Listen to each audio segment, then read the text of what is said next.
ಹೀಗಾಗಿ ಸಿದ್ದರಾಮಯ್ಯನವ್ರನ್ನೇ ಏನೋ ಬದಲಾವಣೆ ಆಗುವಂತಹ ಸಾಧ್ಯತೆಗಳಿದಾವೆ ಅನ್ನೋಂತಹ ಚರ್ಚೆ ಒಂದು ರೀತಿಯಲ್ಲಿ ನಡೀತಾ ಇದೆ. ಏನದು ನಿಜವಲ್ಲ? ಅದು ಸತ್ಯಕ್ಕೆ ದೂರವಾದಂಥದ್ದು. ಯಾವ ಕಾರಣಕ್ಕೂ ಯಾವ ಹಂತದಲ್ಲೂ ಈ ಹಂತದಲ್ಲಿ ಸಿದ್ದರಾಮಯ್ಯನವ್ರ ಬಗ್ಗೆ ಮಾತಾಡುವಂಥದ್ದು ಎಲ್ಲೂ ಇಲ್ಲ. ಅದೆಲ್ಲ ಒಂದಷ್ಟು ಊಹಾಪೋಹಗಳು ಮತ್ತು ಮಾಧ್ಯಮದಲ್ಲಿ ಒಂದಷ್ಟು ಪ್ರಶ್ನೆಗಳು ಕೇಳುವಂಥದ್ದು ಆಗ್ತಾಯಿದೆ ಅಷ್ಟೇ. ಅವೆಲ್ಲ ಸುಮ್ಮನೆ ಸುಳ್ಳು.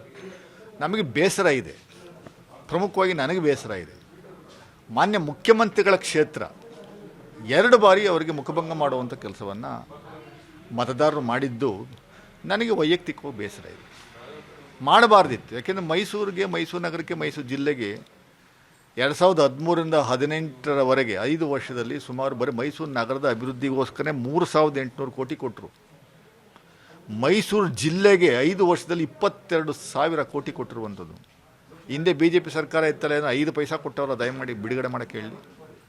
ಅಂಥವ್ರಿಗೆ ಒಂದು ಲೋಕಸಭಾ ಕ್ಷೇತ್ರದ ಚುನಾವಣೆನ ಗೆಲ್ಸೋಕ್ಕಾಗಲಿಲ್ಲ ಅಂದರೆ ಅವ್ರಿಗೂ ಬೇಸರ ಇದೆ, ನಮಗೆಲ್ಲ ಬೇಸರ ಇದೆ.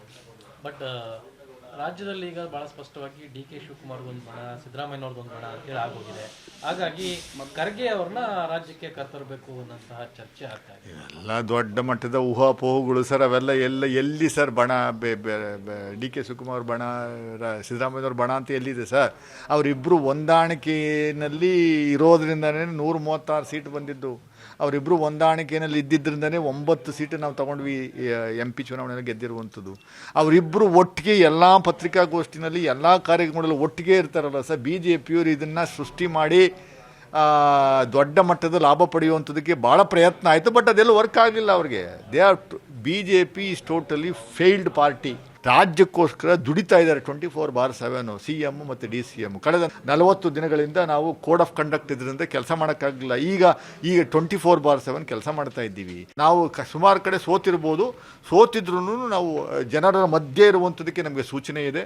ರಾಹುಲ್ ಗಾಂಧಿಯವರು ಬಂದು ಮೊನ್ನೆ ಮೀಟಿಂಗ್ ಮಾಡಿ ನಮ್ಮನ್ನೆಲ್ಲ ಕರೆದು ಮಾತಾಡಿಸಿ, ಯಾರು ನಮ್ಗೆ ಓಟ್ ಕೊಟ್ಟಿಲ್ಲ, ಯಾವ ಸಮುದಾಯ ಓಟ್ ಕೊಟ್ಟಿಲ್ಲ, ಅವ್ರ ಜೊತೆ ಅವ್ರ ಹಾರ್ಟನ್ನು ನೀವು ಗೆಲ್ಲುವಂಥದ್ದಕ್ಕೆ ಪ್ರಯತ್ನ ಮಾಡಿ ಅಂತ ನಮಗೆ ಡೈರೆಕ್ಷನ್ಸ್ ಕೊಟ್ಟಿದ್ದಾರೆ. ಮನೆ ಮುಖ್ಯಮಂತ್ರಿಗಳು ಅದೇ ಡೈರೆಕ್ಷನ್ಸ್ ಕೊಟ್ಟಿದ್ದಾರೆ. ನಾವು ಜನರ ಮಧ್ಯೆ ಇರ್ತೀವಿ, ಕೆಲಸ ಮಾಡ್ತೀವಿ. ಸುಳ್ಳು ಹೇಳುವಂಥ ಪ್ರವೃತ್ತಿ ಓನ್ಲಿ BJPನಲ್ಲಿ ಮಾತ್ರ ಇರುವಂಥದ್ದು, ನಾವಲ್ಲ.